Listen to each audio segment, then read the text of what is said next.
Bienvenido a todos los que estáis asistiendo a este Foro de Derecho Administrativo, la segunda sesión, la del primer trimestre de 2023.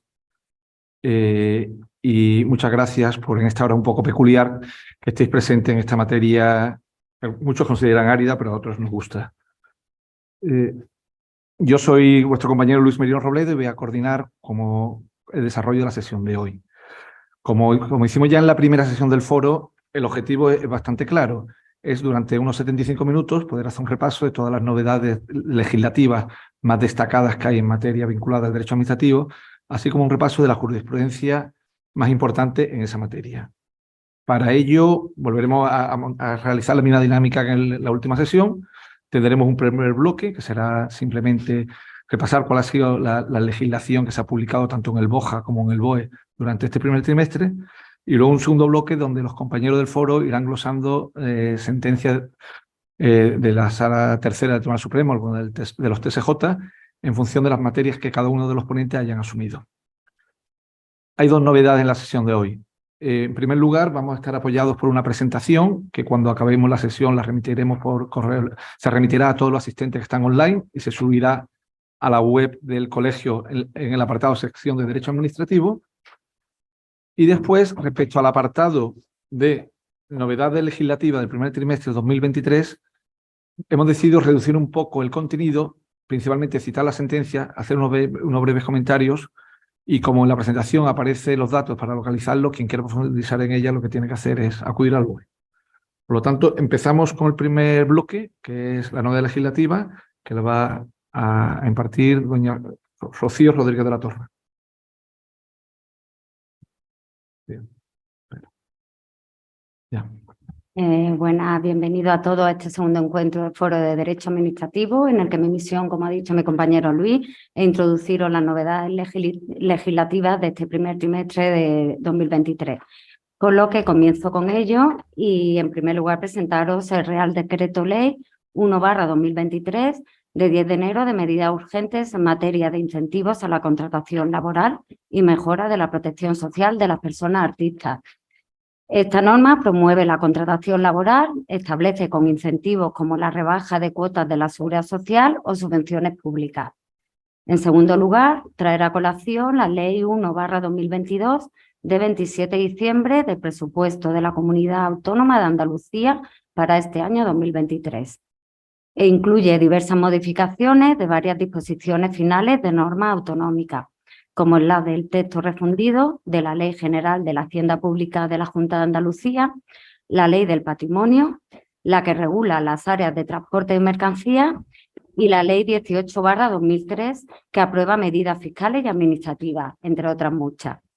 Por otro lado, el Real Decreto 31/2023 de 24 de enero, por el que se modifica el reglamento del impuesto sobre la renta de las personas físicas, aprobado por el Real Decreto 439/2007 de 30 de marzo, para dar cumplimiento a las medidas contenidas en el Estatuto de Artistas en materia de retenciones.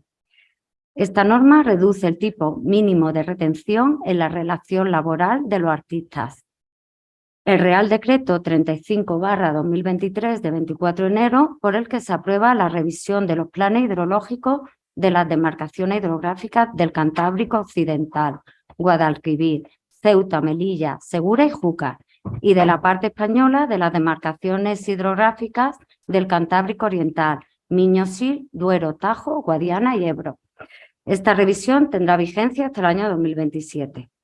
Por otro lado, el Real Decreto 37/2023 de 24 de enero, por el que se modifica el Real Decreto 1221/92 de 9 de octubre sobre el patrimonio de la seguridad social.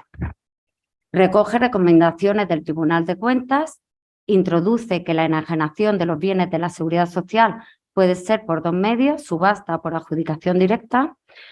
Igualmente, establece que cabe la permuta y la cesión de uso y establece que determinadas adscripciones y cesiones de uso se deben de inscribir en el registro de la propiedad. Igualmente, señalar el Real Decreto 64/2023 de 8 de febrero, por el que se aprueba el reglamento de la Ley 34/2006 de 30 de octubre sobre el acceso a las profesiones de la abogacía y la procura.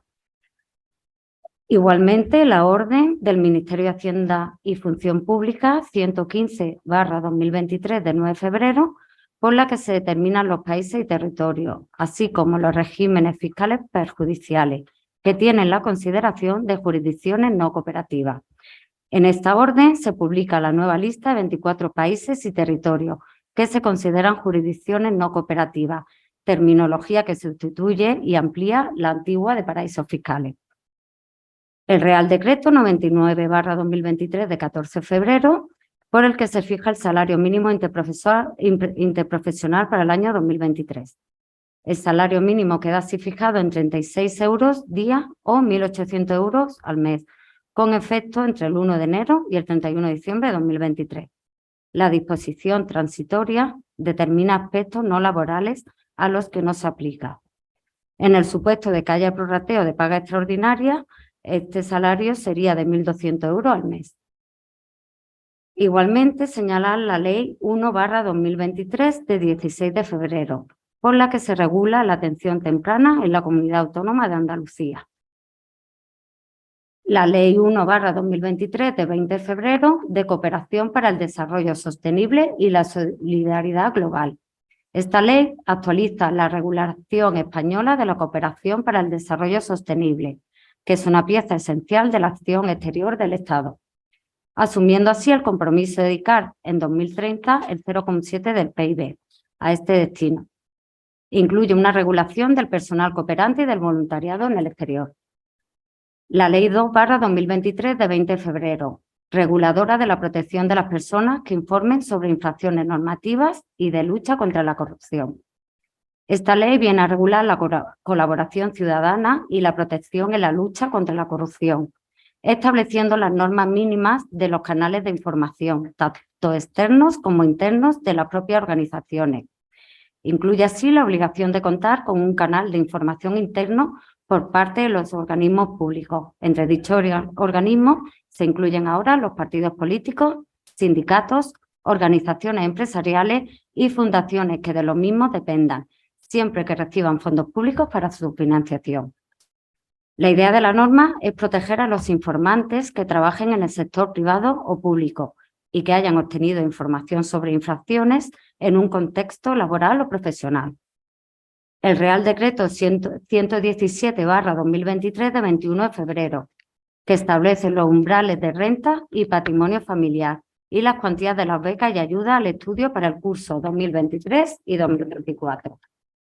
Este Real Decreto fija los umbrales de renta y patrimonio familiar, así como las cuantías de las becas y ayudas al estudio para el curso 2023-2024. Aumentan las ayudas para los casos en que se cursen los estudios en una localidad distinta donde se encuentra el hogar familiar. La Ley 3/2023 de 28 de febrero de empleo. Esta ley establece el marco de ordenación de las políticas públicas de empleo y regula el conjunto de estructuras, recursos, servicios y programas que integran el Sistema Nacional de Empleo. El actual Servicio Público de Empleo se convertirá ahora en una agencia estatal, la Agencia Española de Empleo. La Ley Orgánica 1/2023 de 28 de febrero, que modifica la Ley Orgánica 2/2010 de 3 de marzo, de salud sexual y reproductiva y de la interrupción voluntaria del embarazo. Esta ley modifica la Ley del Aborto y de Salud Sexual y Reproductiva, así como 2 artículos del Código Penal. La Ley 4/2023 de 28 de febrero para la igualdad real y efectiva de las personas trans y para la garantía de los derechos de las personas LGTBI. A efectos administrativos, esta ley es importante por 2 motivos.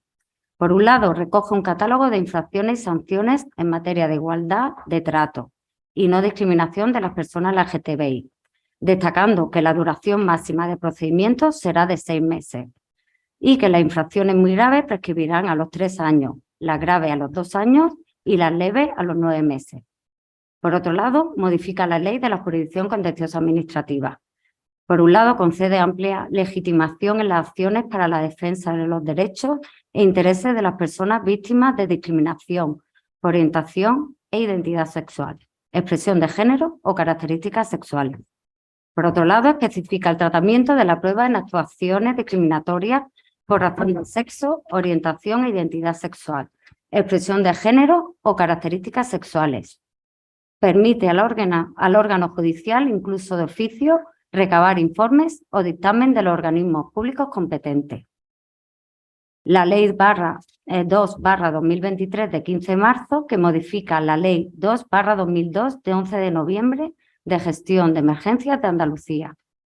Esta ley recoge modificaciones a la Ley Autonómica para la lucha con los incendios forestales y creará la Agencia de Seguridad y Gestión Integral de Emergencias en Andalucía.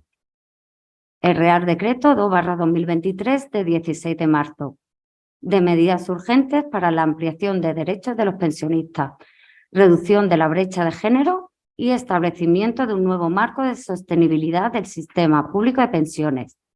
Esta norma modifica el texto refundido de la Ley del Estatuto Básico del Empleado Público. La Ley 5/2023 de 17 de marzo de Pesca Sostenible e Investigación Pesquera. Regula los requisitos para el acceso a los recursos pesqueros y, paralelamente, la protección de los mismos. Incluye un régimen sancionador y establece expresamente que el silencio administrativo, en este caso, será negativo. La Ley 6/2023 de 17 de marzo de los mercados de valores y de los servicios de inversión. Es una ley de naturaleza mercantil. Sistematiza y reordena la normativa del mercado de valores, adaptándola a varias directivas europeas.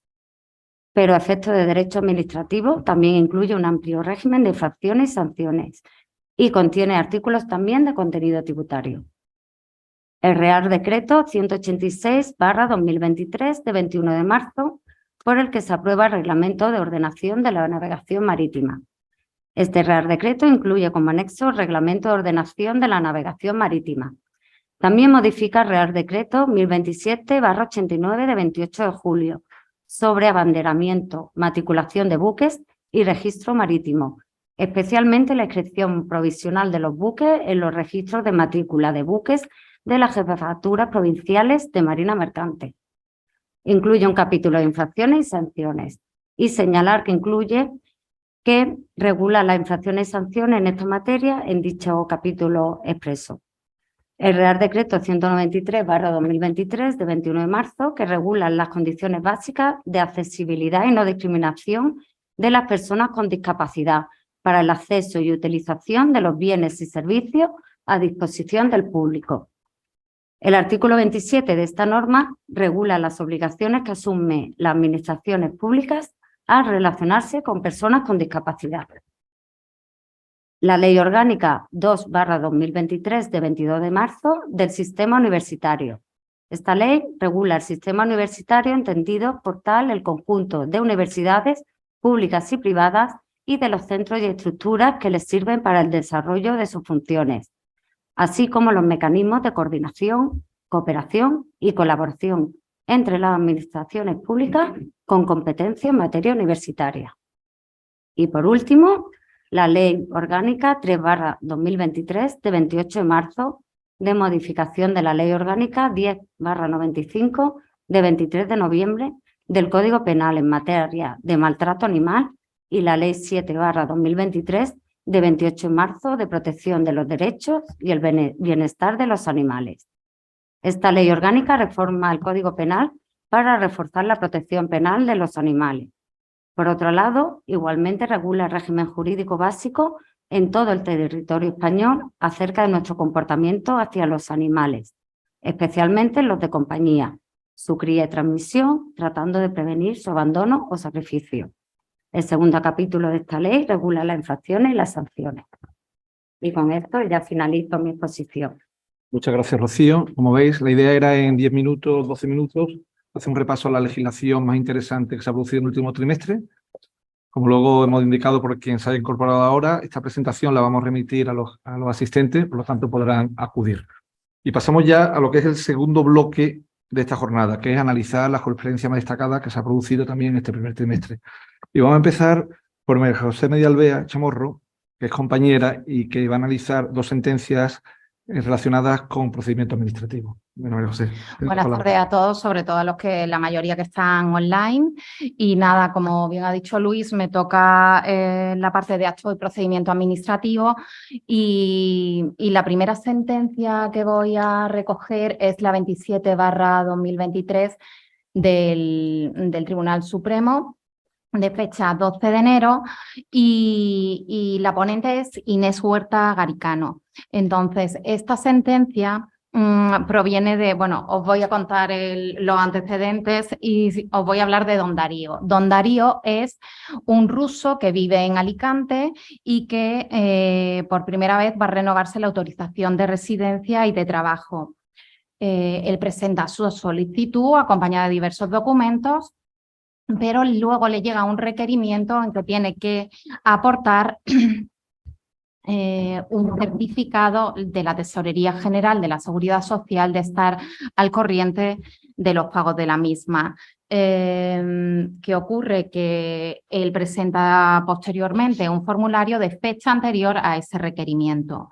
La subdelegación del Gobierno lo que hace es dictar una resolución en que le da por desistido de dicho procedimiento. Don Darío pues ve que no está conforme con lo mismo y acude al juzgado de lo contencioso administrativo de Alicante y allí plantea que quería renovar la autorización y la problemática que tiene. Le desestiman el recurso, que luego va a la sala del TSJ de Valencia, que también le vuelve a desestimar su petición. Entonces prepara el recurso de casación y en el recurso de casación quiere que se interprete el artículo 109 del Reglamento de Extranjería, el 28.2 de la Ley 39/2015 y todo dentro del principio de buena administración. El principio de buena administración, como sabéis, es un derecho fundamental del ciudadano europeo y está también conectado con el deber de actuación frente a los ciudadanos con la problemática netamente jurídica.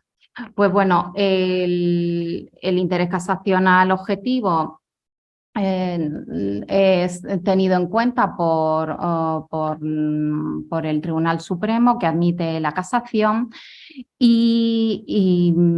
y ve que se ha planteado un problema que es netamente jurídico.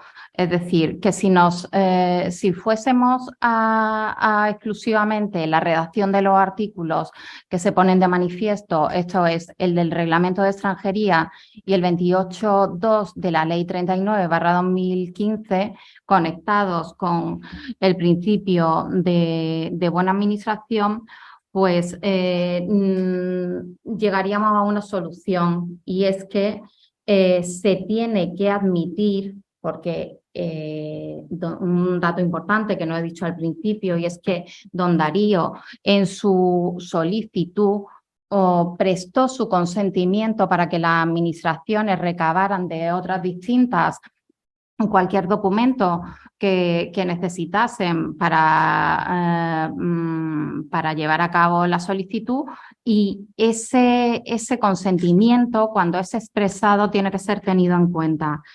Por tanto, la ponente da un pequeño tirón de orejas a la sala de Valencia. La sentencia es estimatoria del recurso de apelación, del recurso de casación, y por tanto, pues fija la doctrina de la interpretación del 109 del reglamento con el 28.2 de la Ley 39/2015.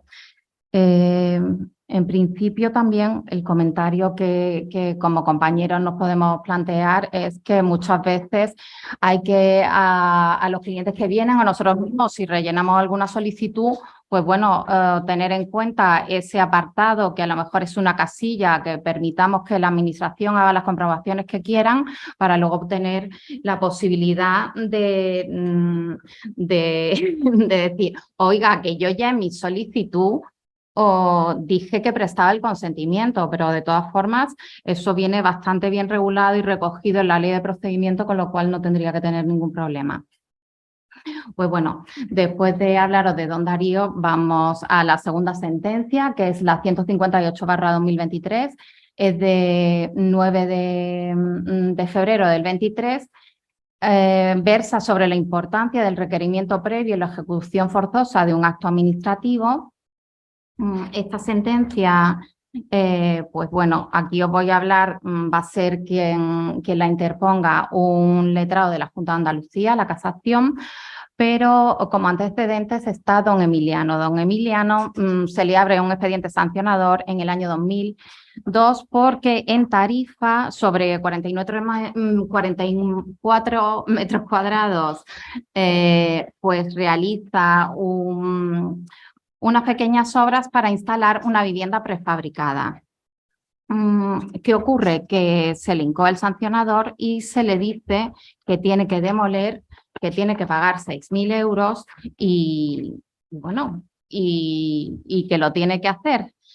¿Qué ocurre? Transcurren 10 años y se le imponen varias multas coercitivas. Posteriormente, se le notifica un requerimiento previo que es notificado en el año 2015.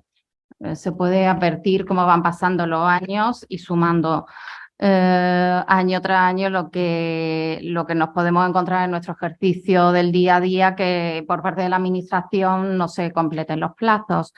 Contra este requerimiento previo, que él entendió que era que no era un acto de mero trámite, interpuso un recurso de alzada. Ese recurso de alzada se le inadmite, pero se le inadmite en el año 2018, 3 años después. Durante todo este tiempo, pues al inadmitirse el recurso de alzada, pues acude al contencioso de Algeciras y el contencioso de Algeciras le da la razón, entiende que no es ajustado a derecho porque se han pronunciado solo sobre la inadmisión de ese recurso de alzada. La Junta no contenta, pues va a apelación y la Sala de Sevilla vuelve a darle la razón acerca de su pretensión. ¿Qué ocurre aquí? Pues que la Junta no contenta con las decisiones que se han tomado, acude a casación porque quiere, como bien se dice en una breve introducción, es que lo que va a versar el interés casacional objetivo es si ese requerimiento previo relativo a la ejecución forzosa de un acto administrativo por el que se concede plazo para cumplir con una obligación de restitución con apercibimiento de ejecución forzosa de multas coercitivas es o no un acto de trámite cualificado a efectos de posibilitar su recurribilidad. Aquí la Junta, su postura es decir que no, que es un acto de mero trámite, que no tiene posibilidad de recurrirse, que no genera ningún tipo de indefensión y ahí se mantiene. ¿Qué ocurre? Que la Sala pues viene a decir que no, el requerimiento previo en muchas ocasiones es necesario y fundamental, y cuando estamos dentro del ámbito de un procedimiento que puede causar perjuicios, como puede ser la demolición, y sobre todo también otro detalle, que es en este lapso de tiempo ha habido un hecho importante, que es que hay una reforma legal, que es la Ley 42/2015 de reforma de la Ley de Enjuiciamiento Civil, que las obligaciones personales sin cumplimiento específico pasan de 15 años a 5 años, con lo cual, aplicando esta doctrina, podría haber prescrito la acción de la Administración. Pues el Supremo le da la razón a don Emiliano, la sentencia es desestimatoria del recurso para la Junta de Andalucía y aprovecha para fijar doctrina del artículo 95 y 107 de la Ley 30/92, que son equivalentes tanto al 99 y al 112 de la Ley 39/2015. Y nada, con esto he querido ser breve, que luego vienen mis compañeros. Muchas gracias. Pues muchas gracias, María José. Y seguimos avanzando. Ahora, don José Domingo Gallego, que se está encargando de seleccionar sentencias relacionadas con procedimiento sancionador, nos va a traer una sentencia del Tribunal Constitucional. ¿Puedes comenzar? Bueno, pues buenas tardes a todos. Gracias por invitarme a esta nueva jornada del foro. Y además hay que dar la enhorabuena porque nos permite salir, yo creo, a todos de la zona de confort. Por no decir salir del sofá a las 4 de la tarde. También a algunos le ocurrirá, ¿no? Pero bueno, dicho esto, los que somos frikis del derecho administrativo, pues nos gusta escuchar a otros compañeros, como ha sido el caso de los que me han precedido, que siempre uno aprende cosas y escuchando la legislación y por otro lado la jurisprudencia, pues tiene uno el compendio perfecto para dedicarse a esta materia, ¿no?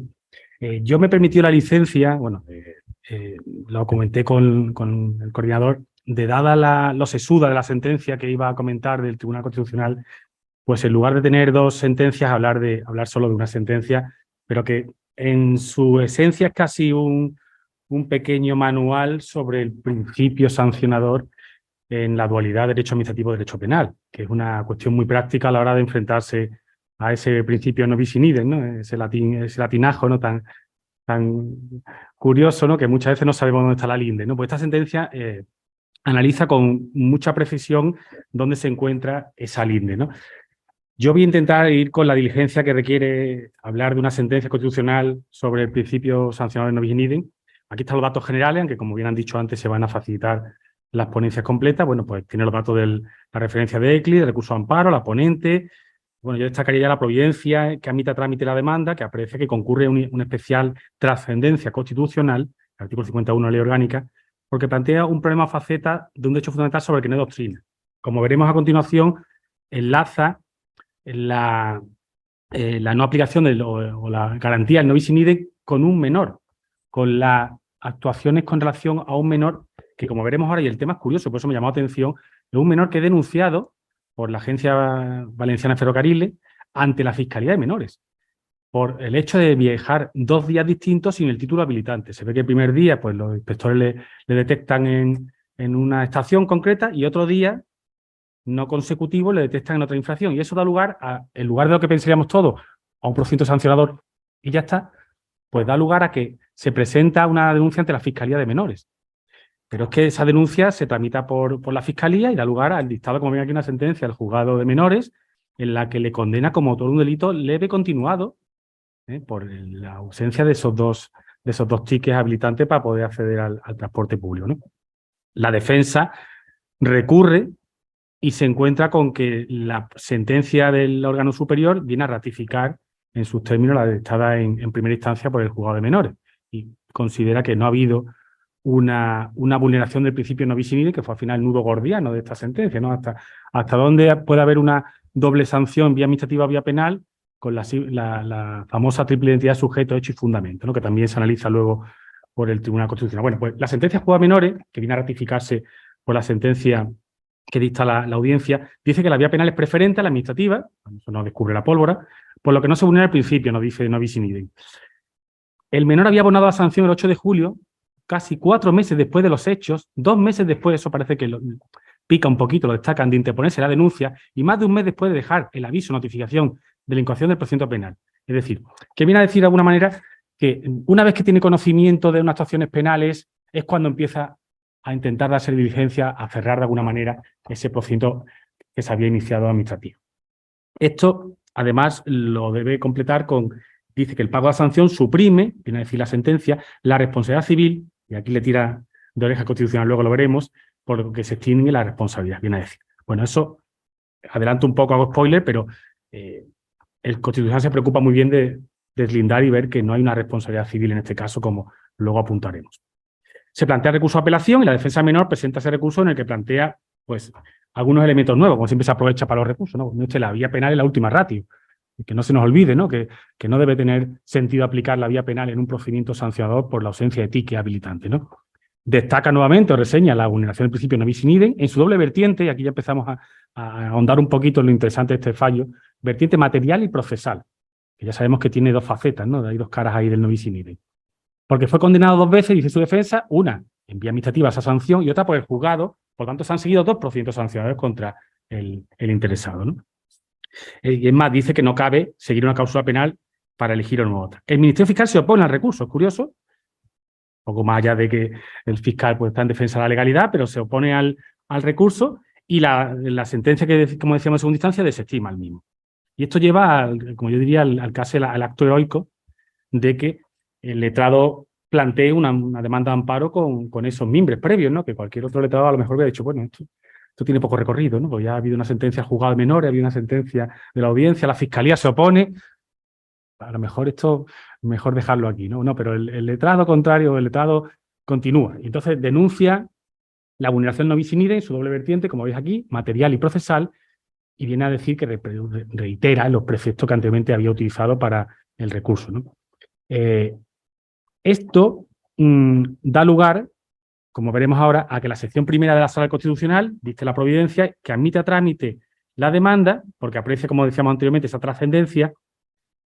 Y además hay un aspecto que luego destacaremos, y es que vuelve a justificar en el fallo la trascendencia que tiene para conocer el mismo. Es decir, el Tribunal Constitucional parece que se preocupa especialmente en que no se quede una primera capa de una frase estereotipada de que hay trascendencia, sino no. Hay una trascendencia porque estamos hablando de un no bis in idem con relación a un menor. Y de eso no hay doctrina.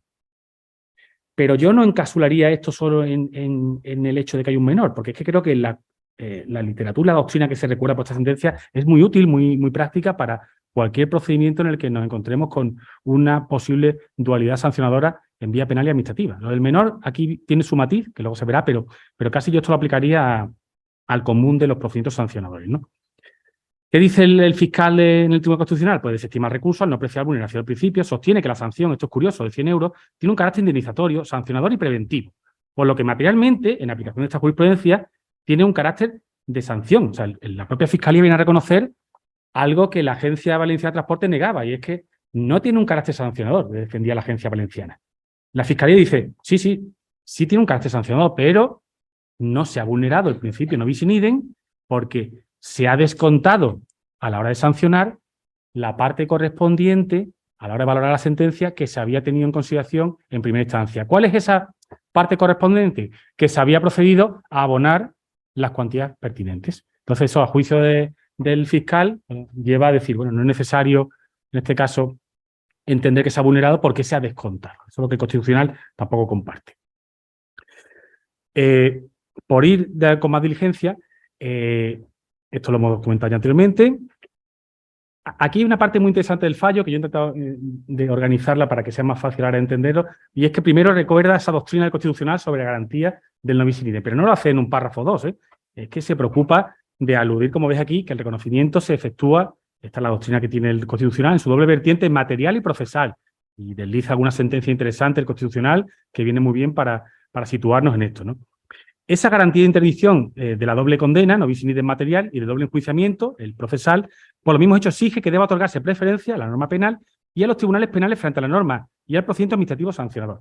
Y esto se traduce en una serie de reglas, como vamos a ver ahora, que desarrolla a la hora de aplicar ese no bis in idem. Hay un artículo muy interesante, que lo tenéis aquí, que es el 77.4 de la Ley 39 de 2015, que ya estaba en la Ley 3092, pero que vuelve a reiterarse en esta norma, y es que dice el legislador que en los procedimientos de carácter sancionador, los hechos declarados probados por resoluciones judiciales penales firmes vincularán a las administraciones públicas respecto a los procedimientos sancionadores que se tramiten. Evidentemente, el legislador lo que está diciendo aquí es la vía penal es preferente.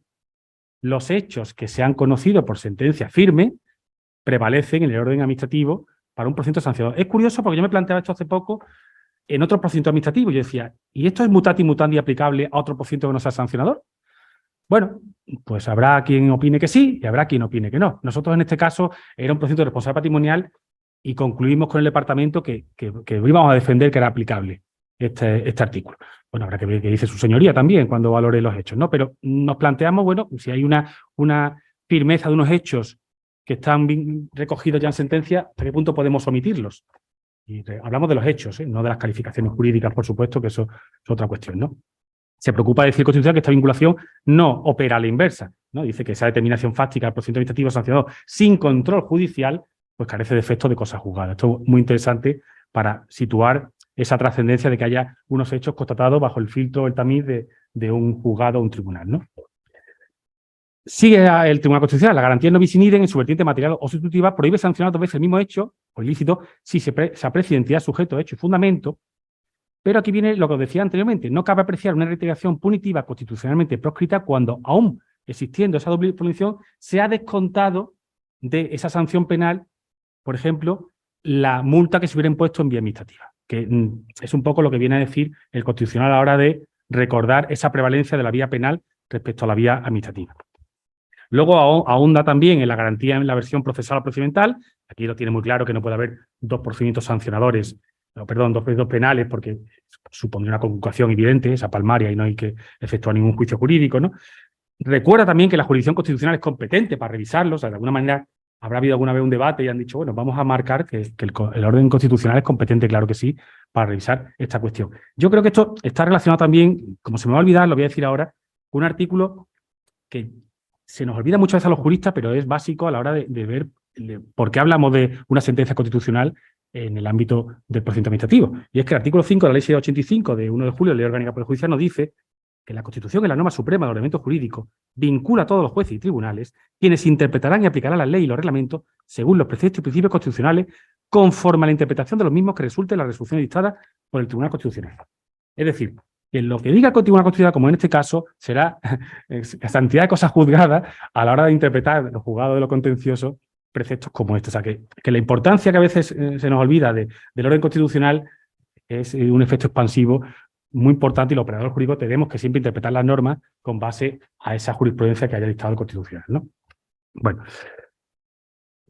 aplicando al caso concreto, viene a decir el Tribunal Constitucional que la calificación jurídica que realizan los tribunales de Alicante, consistente en reputar sanción administrativa a este recargo de 100 euros, que incrementa, fijaros, en 68,96 veces el importe ordinario de un billete, no resulta manifiestamente irrazonable desde el punto de vista de la doctrina constitucional sobre la naturaleza sancionada de los recargos. Es decir, está diciéndonos, hombre, aunque usted lo llame recargo, el que sea 68,96 veces el importe del billete, hombre, a lo mejor hay que ir al fondo de lo que son las cosas y no lo que usted le llame, ¿no? Usted le podrá llamar recargo, pero esto parece más una sanción que otra cosa, que el Ministerio Fiscal viene incluso a reconocer que tiene una finalidad teleológica sancionadora, de represión, como decía anteriormente, ¿no?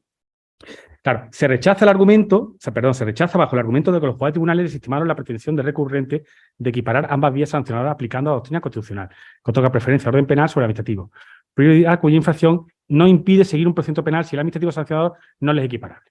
Claro. Además de esto, como decía anteriormente, se ve que escocía esa razón adicional que se desprende de la respuesta del juzgado de menores para rechazar la lesión del novis in idem, porque el recurrente abonó la sanción únicamente, dice, cuando se notifica la condición de investigar. Como diciendo, usted lo ha hecho un poco tarde. Esto lo ha hecho usted cuando el momento procesal ya estaba muy encima, por lo tanto no admitimos a esta altura que diga eso. Esto es un elemento complementario al principal, vaya por delante. Primer examen que realiza el Constitucional. ¿Existe vulneración de la garantía novis in idem material? Reconoce que no lo hay. A la inversa, perdón. En este caso reconoce que sí lo hay porque... Espérate, que no estoy diciendo al revés porque tenía bajo dos parámetros. Dame un segundo. Como quiero ir muy rápido. Vale. Efectivamente, sostiene el Constitucional que no se descontó la sanción en la medida de la libertad vigilada, esto es lo que decía al principio, la compensaron con la responsabilidad civil de modo erróneo. Así resulta el fundamento jurídico primero, apartado primero de la sentencia juzgada menores, dice, confirmada por la audiencia, que establece que el pago del recargo de 100 euros suprime la responsabilidad o la reclamación de responsabilidad civil en el presente caso, pero no extingue la responsabilidad penal preferente. Es decir, no existía, nos dice el Constitucional, ninguna responsabilidad civil que resarcir, porque incluso la propia agencia valenciana había dicho que no tenía nada que reclamar. Por lo tanto, no había responsabilidad civil en este caso y, por lo tanto, no podía sostenerse que no había una vulneración con base a que se había tenido en cuenta para descontar de la sentencia. Por lo tanto, el Constitucional aquí tira de la oreja. Las consecuencias del fallo, y perdón aquí de un poco rápido por cumplir los tiempos. Se reconoce que ha sido vulnerado ese derecho fundamental a la legalidad penal y sancionadora en la garantía novis in idem del 25 de la Constitución.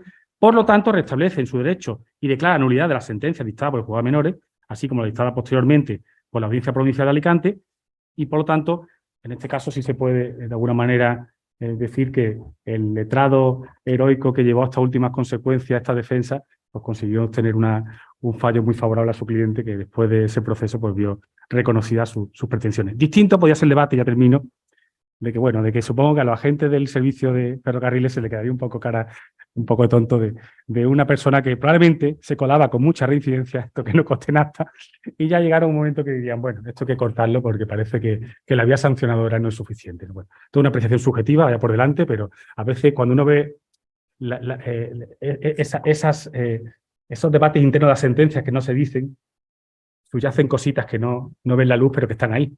Y probablemente ahí hubiera algo más que, si no, nos hubiera llevado, entiendo yo, a llevar a Fiscalía de Menores el haberse colado, lo voy a decir sinceramente, pues, en un servicio de transporte público. Bueno, muchísimas gracias, como siempre, por la atención y por la invitación. Pues muchas gracias, José Domingo, muy ilustrativo, como siempre. Hemos aprendido bastante. Y vamos a continuar con sentencias de función pública que el compañero Vencelado Alonso nos va a glosar. Muchas gracias. Gracias a todos por la asistencia, tanto presencial como a través de internet. Vamos a comentar sentencia 348/2023 del Tribunal Supremo, en que se reconoce el derecho a la carrera profesional horizontal, es decir,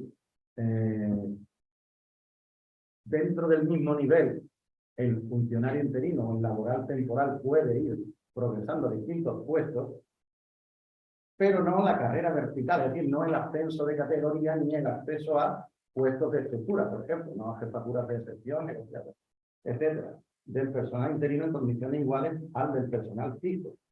Para ello, el Tribunal Supremo, frente a la sentencia del Tribunal de...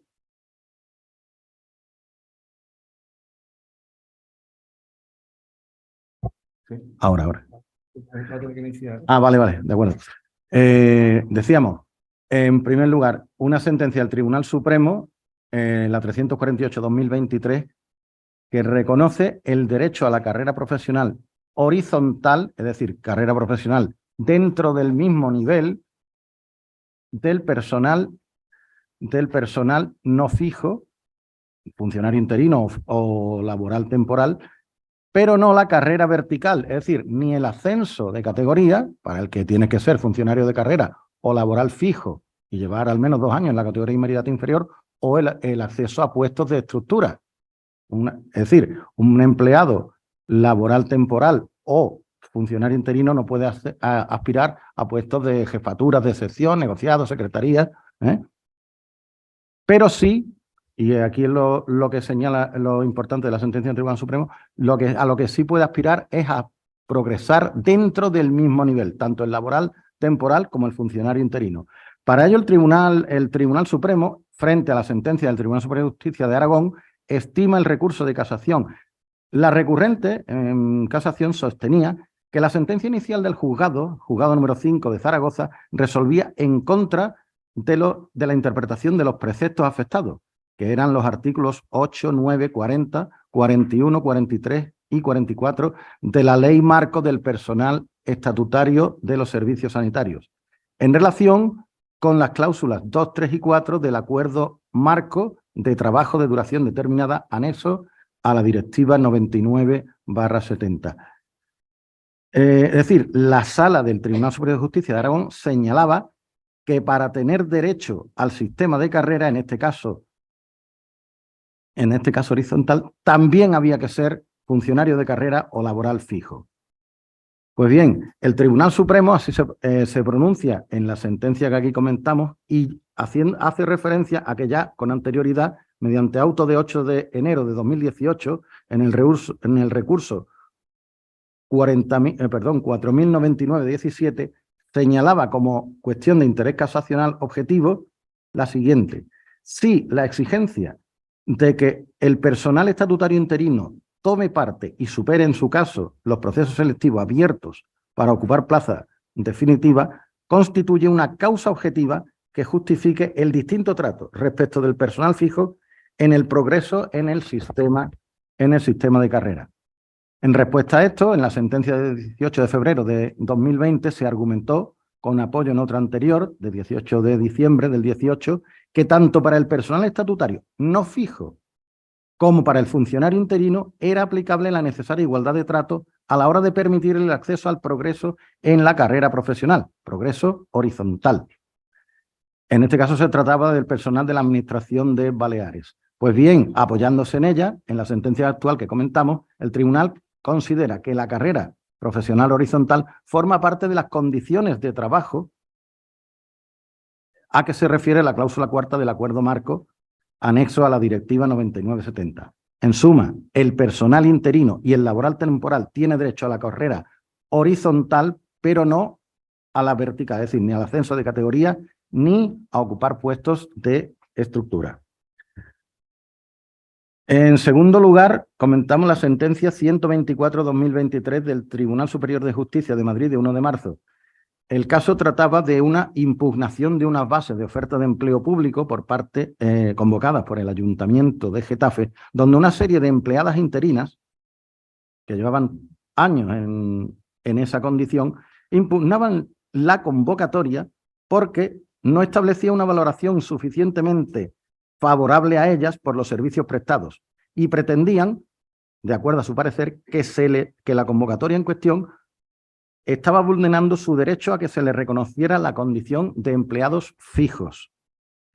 La sentencia de instancia del juzgado número 32 les dio la razón, pero como se señala en la de apelación dictada por el Tribunal Superior de Justicia de Madrid, confundiendo el distinto régimen jurídico del personal laboral y en apoyo de los pronunciamientos de la Sala Cuarta del Supremo frente al régimen jurídico del personal funcionario y, en relación a él, la doctrina de la Sala Tercera.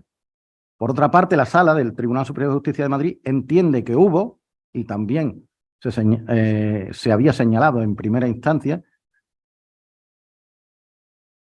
sin que lo apreciara el ponente, el magistrado de primera instancia, desviación procesal entre lo solicitado por las demandantes, estas personas que pretendían que se les hiciera fijas, en la vía administrativa, que lo que hacían era impugnar las bases de la convocatoria, y lo que solicitaban en el proceso judicial, que en el proceso judicial pedían simple y llanamente que se les hiciera fijas. Y que las plazas que ellas estaban ocupando fueran excluidas de esa oferta de empleo público.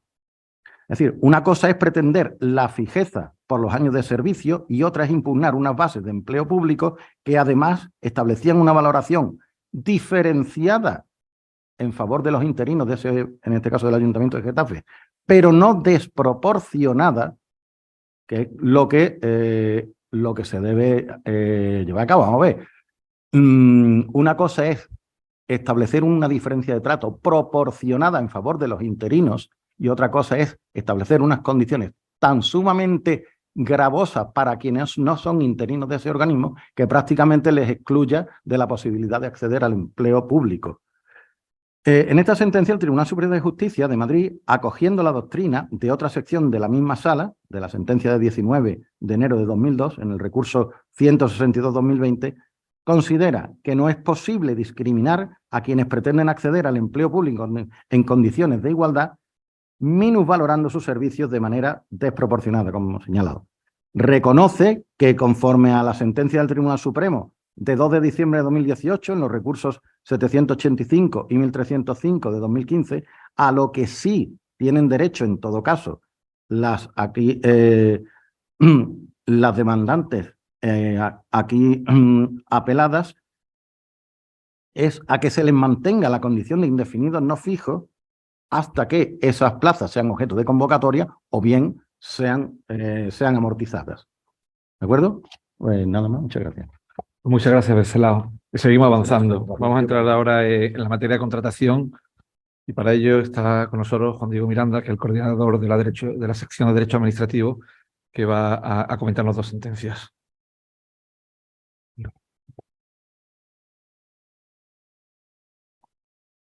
Buenas tardes y muchas gracias a todos los que nos seguís presencialmente y también online desde vuestros despachos o domicilios. Como coordinador, también os quiero sugerir que si tenéis cualquier tipo de recomendación, pues la hagáis llegar al colegio a través de los canales oficiales o bien directamente a mi correo electrónico de coordinador, tanto en materia del Foro de Derecho Administrativo como cualquier otra materia que consideréis oportuna que se trate en alguna sesión formativa. Como ha dicho el coordinador de este foro, Luis Merino, me toca analizar o glosar algunas sentencias relativas a contratación pública. Contratación pública que, como sabemos, está muy influenciada por el derecho comunitario y muchas veces la interpretación que se hace jurisprudencial no es del todo clara o contundente, precisamente por ese reflejo que manifiesta el derecho comunitario. Yo voy a analizar dos sentencias, una es del Tribunal Supremo y otra del Tribunal Superior de Justicia de Andalucía, de la Sala de Granada, y la primera de ellas, aunque sea del Tribunal Supremo, no es dictada en un recurso de casación. el Tribunal Supremo no solamente conoce de los recursos de casación, sino que también en única instancia, como prevé el artículo 12 de la Ley Reguladora de la Jurisdicción Contencioso Administrativa, puede conocer de recursos directos contra actuaciones administrativas, como es en este caso, que procede del Senado. El supuesto de hecho que es analizado en la sentencia es precisamente una licitación pública que convoca la Mesa del Senado para adjudicar un contrato de servicios de asesoramiento fiscal y en materia de seguridad social al Senado. Los antecedentes, de hecho, son claros.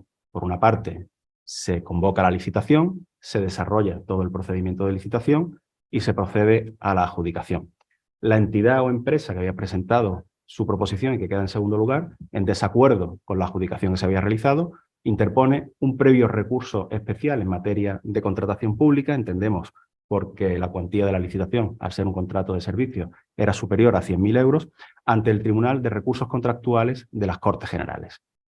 Y el Tribunal de Recursos Contractuales de las Cortes Generales desestima el recurso que se había presentado y esa es la actuación administrativa realmente impugnada. Como sabemos también, en este tipo de recursos, los órganos de recursos contractuales no son parte, sino que son parte directamente las entidades que hayan sido beneficiarias de la resolución que se haya dictado.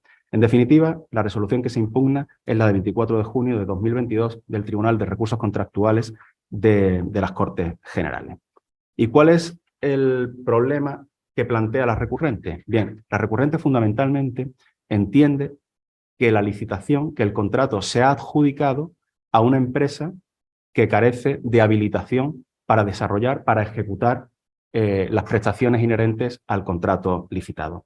La Ley 9/2017 de contratos del sector público, al regular la habilitación o la aptitud para contratar con las entidades del sector público, en el artículo 66, hace una referencia expresa a las personas jurídicas. Y esa referencia es en relación a que para que una persona jurídica pueda ser contratista de la administración, entre su objeto social, entre las reglas que establecen sus estatutos o las reglas fundacionales, debe estar la de prestar, en este caso, el servicio concreto que es objeto de licitación. Recordemos que el servicio que se había licitado era asesoramiento fiscal y en materia de seguridad social al Senado. Bien, pues la empresa, su principal motivo de impugnación es indicar que la adjudicataria no ostentaba entre su estatuto, entre su objeto social, el asesoramiento a entidades del sector público, porque exclusivamente su objeto social quedaba circunscrito al asesoramiento a empresas. ¿Qué dice la sentencia? Otro motivo era que se había vulnerado el principio de igualdad de trato y finalmente que el acuerdo de adjudicación carecía de motivación. Sin embargo, fundamentalmente, y por lo que traemos a este foro la sentencia, es por la interpretación que el Tribunal Supremo, no en un recurso de casación, como hemos dicho, sino en un procedimiento en única instancia, hace de ese artículo 66 e indica fundamentalmente que el planteamiento que ha sido realizado por el recurrente era, y lo dice textualmente, es un ejercicio de puro formalismo, ya que hace una interpretación amplia de lo que debe entenderse prestaciones incluidas dentro del objeto social y entiende que debe ser analizado en su conjunto la totalidad de los estatutos de la empresa, la totalidad del objeto social para determinar si efectivamente está o no habilitada para desarrollar el objeto inherente o las prestaciones inherentes al objeto del contrato. Las demás cuestiones ponen de manifiesto en cuanto a la discriminación, que se trata de una reiteración del primer argumento que ya había sido desestimado, y en cuanto a la motivación, muy parcamente indica que considera que el acto administrativo está suficientemente motivado. Esto por lo que respecta a la primera sentencia del Tribunal Supremo. Y luego tenemos una segunda sentencia, que es del Tribunal Superior de Justicia de Andalucía, la Sala de Granada, es la sentencia de 31 de enero del año 2023, dictada en el recurso 664/2020. En este caso, quizá es más interesante la resolución administrativa que se impugna, que procede del Tribunal Administrativo de Recursos Contractuales de la Junta de Andalucía, que la propia sentencia en sí mismo, porque en definitiva lo que viene a hacer es avalar un poco el contenido de la resolución administrativa que se había impugnado. ¿Cuál es la actuación administrativa que se impugna en este recurso contencioso administrativo? Insisto, del Tribunal Superior de Justicia de Andalucía, no obstante, no me consta que haya sido recurrida en casación. Bien, en este caso, el Ayuntamiento de Almería convoca una licitación de la concesión para la utilización privativa de los puestos de venta en los mercados municipales. Uno de los interesados en obtener esa adjudicación presenta un recurso especial en materia de contratación pública. Y la resolución del Tribunal Administrativo de Recursos Contractuales lo primero que hace es analizar, por una parte, si efectivamente ese pliego, porque lo que se recurre es el pliego de cláusulas administrativas particulares, si ese pliego, si ese contrato está sometido a la ley de contratos del sector público. ¿Por qué aparece esa licitación? Bien, porque la legislación patrimonial de las administraciones públicas, tanto la ley de patrimonio de las administraciones públicas como la ley de bienes de las entidades locales de Andalucía, para la adjudicación de este tipo de concesiones, nos remite a los procedimientos, preparación y adjudicación de la legislación de contratos del sector público. Por tanto, es mucho más interesante la resolución administrativa en sí del tribunal que la propia sentencia. ¿Qué hace la resolución del tribunal? Inadmite como por 2 veces el recurso que se ha planteado. En primer lugar, coge y hace un análisis exhaustivo del pliego de cláusulas administrativas que se está impugnando, del objeto realmente de la licitación, y entiende que se trata de una licitación que queda excluida del ámbito de aplicación de la ley de contratos del sector público, apelando para ello al artículo 9 de la ley de contratos del sector público, que dice expresamente que se encuentran excluidas de la presente ley las autorizaciones y concesiones sobre bienes de dominio público y los contratos de explotación de bienes patrimoniales distintos a los definidos en el artículo 14, que se regularán por su legislación específica, salvo en los casos en que expresamente se declaren de aplicación las prescripciones de la presente ley. La sentencia puede llegar a ser un poco confusa, porque como hemos dicho, la legislación patrimonial nos remite expresamente a la legislación de contrato del sector público para la preparación y adjudicación de este tipo de concesiones. No obstante, avalando la resolución del Tribunal de Recursos Contractuales, entiende la sentencia que efectivamente, al tratarse de la licitación de concesiones para la utilización privativa de unos bienes demaniales, su ámbito de aplicación queda excluido de la ley de contrato del sector público. Al quedar excluido del ámbito de aplicación de la ley de contrato del sector público, automáticamente queda excluido del recurso especial en materia de contratación pública, ya que, según el artículo 40 de la propia ley, este es exclusivamente aplicable a los contratos de obra, servicios, suministro, acuerdos, cuando tengan unos determinados valores estimados, a los acuerdos marcos y a las concesiones de obra o servicio cuyo valor estimado supere los 3 millones de euros.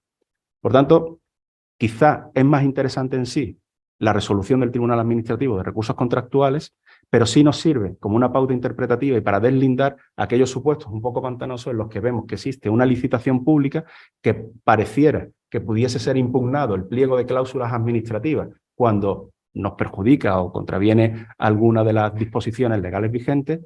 Sin embargo, el Tribunal de Recursos Contractuales, en sentencia avalada por parte, la que estamos comentando, por parte del TSJ de Andalucía, entiende que esos contratos quedan excluidos. La única duda que me queda es qué pasó con esta licitación. Porque claro, si bien está cierto que el recurrente acudió a la vía judicial contencioso administrativa, también es cierto que la propia resolución del Tribunal de Recursos Contractuales indica expresamente que se remitan las actuaciones al Ayuntamiento de Almería a los efectos oportunos. Es decir, claramente entendía, en los supuestos de la Ley 39/2015, que no era el órgano competente para resolver, pero que remitía el recurso que se había interpuesto al órgano competente, quizá porque entendía, lógicamente, que se trataba de un error en la calificación del recurso que no obsta para la debida tramitación del mismo. No obstante, yo supongo que el Ayuntamiento de Almería no resolvería ese recurso de reposición, o no lo consideraría como un recurso de reposición, o al menos nada de eso se dice en la sentencia. Pues muchas gracias, Juan Diego. Vamos a continuar, ¿vale? Entramos ahora en la materia de derecho urbanístico y para ello está con nosotros Ramón Seco, que es miembro de la sección de derecho urbanístico del colegio. ¿Tienes el altavoz en verde? Sí, sí, sí. Vale, pues puede empezar, Raúl. Vale, gracias por la invitación a vuestra sección y buenas tardes a todos. Nosotros, bueno, yo he traído, representando a la sección de urbanismo, dos sentencias del Supremo. La primera es una de 2023, del 8 de marzo de 2023, la sentencia 293/2023. Esta sentencia lo que trata es la cuestión de interés casacional acerca de la declaración responsable, que es un tema de actualidad porque hemos conseguido agilizar los trámites de la Administración en cuanto a la concesión de licencia y demás, sobre todo de primera ocupación, con las declaraciones responsables y las actividades. Bien, la cuestión que se suscita en esta sentencia es una cuestión de interés casacional objetivo que consiste en determinar si el ejercicio de las facultades de comprobación, control e inspección que tienen atribuidas las administraciones públicas para verificar las declaraciones responsables y las comunicaciones que permiten el ejercicio de un derecho o el inicio de una actividad desde el día de su presentación se encuentra sometido a plazo, y si está sometido a plazo, ¿a qué plazo? O no está sometido a ningún plazo, porque es verdad que la ley, el artículo 69 de la ley 39/2015 no regula ningún plazo para la comprobación. Es decir, nosotros empezamos la actividad o empezamos a habitar una vivienda y no tenemos ningún plazo. Presentamos la declaración responsable y allí iniciamos. Pues bien, se presenta esta cuestión porque hay un tribunal de instancia en Cataluña que analizaba la cuestión. A su entender, sí que está sometida a plazo la administración para comprobar esa declaración responsable y, aunque no venga regulado en la ley, dice que el plazo al que está sometido es el del artículo 21 de la Ley de Procedimiento Administrativo Común, porque considera, amparándose en el principio de seguridad jurídica, porque dice que eso no puede estar abierto sine die. Pues bien, el Tribunal Supremo aquí ha determinado que no está sujeto a plazo. Y por tres razones no está sujeto a plazo esa comprobación de la declaración responsable. La primera, que dice, es de un punto de vista estrictamente jurídico-administrativo. Es evidente que si no existe acto alguno de la Administración, no puede haber, como dice el Tribunal de Instancia, una revisión de oficio. Debería haber algún acto. No hay ni un acto presunto ni un acto expreso. Por lo tanto, no puede haber, no está sujeto a ningún plazo. Ese es el primer motivo, porque el Tribunal de Instancia decía que se podía someter como si fuera el silencio a una revisión, pero aquí no hay acto de ningún tipo, ni presunto ni expreso. El segundo es porque es ineludible, dice literalmente que las potestades de control e inspección han de poder ejercitarse durante todo el tiempo en que dure el ejercicio de la actividad. Dice, donde cabría concluir que si en esa exigua regulación de los actos de comunicación anticipada se hace referencia conjunta también a las potestades de comprobación, no hay razón alguna para que de una mera interpretación literal del artículo, si él no establece ningún plazo, ¿por qué vamos a nosotros a establecérselo, como pretende hacer el Tribunal de Instancia? Y por último dice que aquí hace como que alude al principio de buena fe también de los administrados, es decir, ahora los administrados también vamos a participar de que nosotros nos portamos bien en nuestro actuar con la administración. Si nosotros vamos a empezar a ejercer una actividad y hacer una declaración responsable de que estamos actuando de buena fe, pues también nosotros tenemos que ser diligentes con el actuar de la administración. Y por ello la administración en cualquier momento puede pedirnos, puede revisarnos nuestra actuación o la obra que hayamos hecho. Y por todo ello concluye el Tribunal Supremo y casa la sentencia y concluye que la declaración responsable no está sujeta a ningún plazo de comprobación. La segunda sentencia que traemos es la número 133/2023 de 6 de febrero, en un recurso de casación también, el 1337/2022. Y aquí la cuestión casacional se centra en determinar si es obligado que en la elaboración de los instrumentos de planeamiento se habilite un trámite previo de participación ciudadana en aplicación del artículo 133 de la Ley de Procedimiento Administrativo Común. Y esto viene propiciado porque la sala de instancia lo que hace precisamente es anular una modificación de un planeamiento porque no se hace esa participación previa que establece el artículo 133 de la Ley 39/2015. Entonces, la sala de instancia considera que como se ha omitido ese trámite previo de participación ciudadana que regula el artículo 133, pues anula una modificación de planeamiento. Y entonces el Tribunal Supremo encuentra interés casacional objetivo en el análisis de esta cuestión Y en concreto dice que más que en el análisis del artículo 133, la cuestión se centra en si es de aplicación la disposición adicional primera de la Ley de Procedimiento Administrativo Común, que nos dice que los procedimientos administrativos regulados en las leyes especiales por razón de la materia, que no existan algunos de los trámites previos en la ley o regulen trámites adicionales o distintos, se regirán respecto a estos por lo dispuesto en dichas leyes especiales. El Tribunal Supremo considera que la cuestión aquí delimitada es más concreta y es la de si la aprobación de los instrumentos de ordenación territorial deben seguirse de manera imperativa la normativa estatal o incluso autonómica específicamente establecida.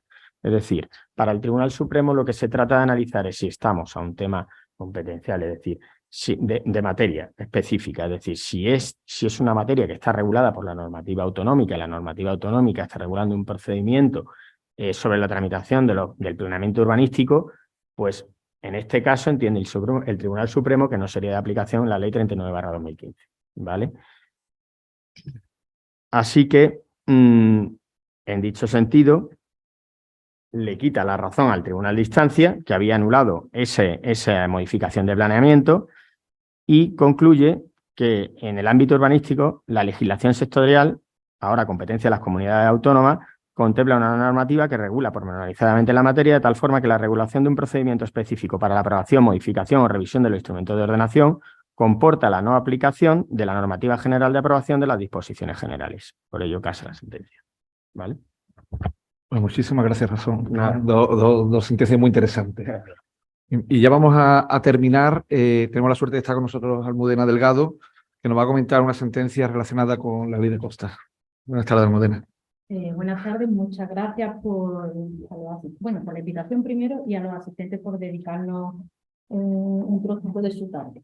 Yo voy a intentar ser breve porque soy la última y además yo entiendo que el tema de dominio público pues un poquito tedioso y de cierta manera aburrido. Entonces voy a intentar ser breve. A mí me corresponde el tema de propiedades especiales. Yo he estado analizando las sentencias que se han dictado en este último trimestre y me ha parecido bastante interesante estas dos sentencias del Supremo. Son dos recursos diferentes, uno interpuesto por el Ayuntamiento de Pontevedra y otro por una asociación ecologista, que son las números 271 y 272 de 6 de marzo del año 2023. Entonces, la problemática que se plantea en estas sentencias es que, como vosotros, es notoriamente conocido, con anterioridad a la ley de costas, el problema es que se otorgaban las concesiones administrativas a perpetuidad y prácticamente sin requisitos. ¿Qué pasa cuando se promulga la ley de costas? El legislador, consciente de esta problemática y teniendo en cuenta la especial sensibilidad que tiene el dominio público marítimo terrestre, sobre todo en España, pues decide establecer una regulación de estas concesiones administrativas que habían sido otorgadas con anterioridad a la ley. Entonces, lo que hace es respetar estas concesiones administrativas. Pero, ¿qué pasa? Estas concesiones no tenían plazo. Pues se establece, bueno, vamos a hacer como si estas concesiones no existieran y a partir de la entrada en vigor de esta ley establecemos que empieza la vigencia de estas concesiones, que son de 30 años, con lo cual nos encontramos 30 años prorrogables, que este tipo de concesiones otorgadas con anterioridad a la ley y subsanadas, por decirlo de alguna manera, con la nueva ley de costas, pues van a haber extinguido su primer periodo de vigencia en el año 2018, con lo cual empieza a hacer una avalancha en el 2000, el legislador prevé que va a haber una avalancha de solicitudes de prórroga y surge una segunda ley, la Ley 2/2013, de 29 de mayo, de protección y uso sostenible del litoral, que trata de dar una solución a este vacío legal. Entonces, lo que se establece es que estas concesiones administrativas anteriores a la ley de costas tenían que pedir la prórroga y que esta prórroga podía ser hasta de 75 años y que en cualquier caso sería de aplicación los requisitos de la ley de costas. ¿Qué pasa? En este caso, estas dos sentencias analizan el supuesto de las industrias que hay papeleras y de celulosa en la ría de Pontevedra, que tiene además un valor paisajístico enorme. ¿Qué pasa? Esta empresa papelera llega a su momento de prórroga, solicita la prórroga y el Ministerio se la concede, pero con la peculiaridad de que le permite prorrogar 60 años más. Esta concesión había sido otorgada en 1958, en 1988 con la ley de costas, es como si no hubiera estado nunca vigente, y ahora está 30 años vigente y 60 años más, con lo cual nos encontramos con que es que llevan vigente casi un siglo. ¿Qué pasa? Eso va en contra de la doctrina bueno, no solamente la Ley de Patrimonio de las Administraciones Públicas, que establece un máximo de 75 años, sino en contra de la propia doctrina que establece que el plazo máximo tiene que ser de 99 años porque todo lo que no sea respetar ese plazo supone desnaturalizar el dominio público marítimo terrestre. Total, no encontramos esta orden ministerial. Claro, los grupos ecologistas y el propio Ayuntamiento de Pontevedra recurren a la Audiencia Nacional y la Audiencia Nacional les da la razón. ¿Por qué? Porque entienden que a este tipo de concesiones administrativas, cuyo régimen específico se regula en el artículo 2 de la Ley 2/2013, le es de aplicación el artículo 32.1 de la Ley de Costas, que exige una cosa fundamental, que es que se trate de una instalación o una actividad que por su naturaleza no puede ubicarse en ningún otro sitio. En este caso, como hemos dicho, era una industria papelera que tiene que estar al lado del agua, ya sea salada o ya sea pública, pero no tiene por qué estar justo encima del dominio público marítimo terrestre. Entonces dice la Audiencia Nacional, hombre, este requisito no se cumple, pues se deniega la prórroga. La empresa de celulosa recurre a las dos sentencias que se dictan y entiende el Supremo que existe un interés casacional objetivo, que en este caso es determinar si a estas concesiones administrativas se le aplica o no se le aplica el artículo 32.1. Las normas, evidentemente, a interpretar son el artículo 2, que ya hemos señalado, de la Ley 2/2013, y por una parte, y por otra parte, el artículo 32.1 de la Ley de Costas. Pues bien, el Supremo, sorprendentemente, ha entendido que en este caso, bueno, la sentencia fue estimatoria a favor, o sea, se estimó el recurso de casación y se casó la sentencia, porque entiende el Supremo que cuando se otorga una concesión administrativa se está otorgando un derecho y cuando se prorroga, lo que se está prorrogando es ese derecho, es decir, se reconoce que ese derecho va a subsistir durante un mayor periodo de tiempo, pero el derecho no puede cambiar, con lo cual, si tú a estas concesiones administrativas, que no se le exigía ningún requisito, ahora le pones las limitaciones del artículo 32.1, la estás desnaturalizando, estás o bien novando el título original o bien incluso se podría decir que estarías otorgando una concesión administrativa nueva. Entonces decide que hay que respetar pues el régimen de aprovechamiento y uso que se otorgaba en el título original y casa la sentencia. Y esto pues nos plantea pues la duda que yo acababa de mencionar, que cómo se permite que una concesión administrativa se prolongue más de un siglo de vigencia. Y por otra parte se podría plantear la duda si no es una discriminación de trato respecto a las concesiones administrativas que se otorgaron al amparo de la Ley de Costas del 88. Y nada más. Muchísimas gracias. Pues muchísimas gracias, Almudena. Y ya vamos a terminar. Antes de despedirnos, os vamos a trasladar. ¿Ha publicado el Tribunal Constitucional? ¿El qué? Ah, vale, sí. Vale, fenomenal. La tecnología. Antes de finalizar, comentaros solo que el Tribunal Constitucional ha publicado una guía de presentación de demanda de amparos, que es bastante interesante y que nos puede resultar útil. Cuando mandemos la presentación por correo electrónico, simplemente pinchando y aparecerá. Y bueno, y con esto ponemos fin. Yo creo que hemos estado 1 hora y media. Hemos repasado toda la legislación, bastantes sentencias, la mayoría todas muy interesantes. Y en principio nos veremos en julio. Solamente el 10 de julio, ya veremos, intentaremos que sea una hora un poquito más decente. ¿Vale? Muchísimas gracias. Muchas gracias. Sobre todo por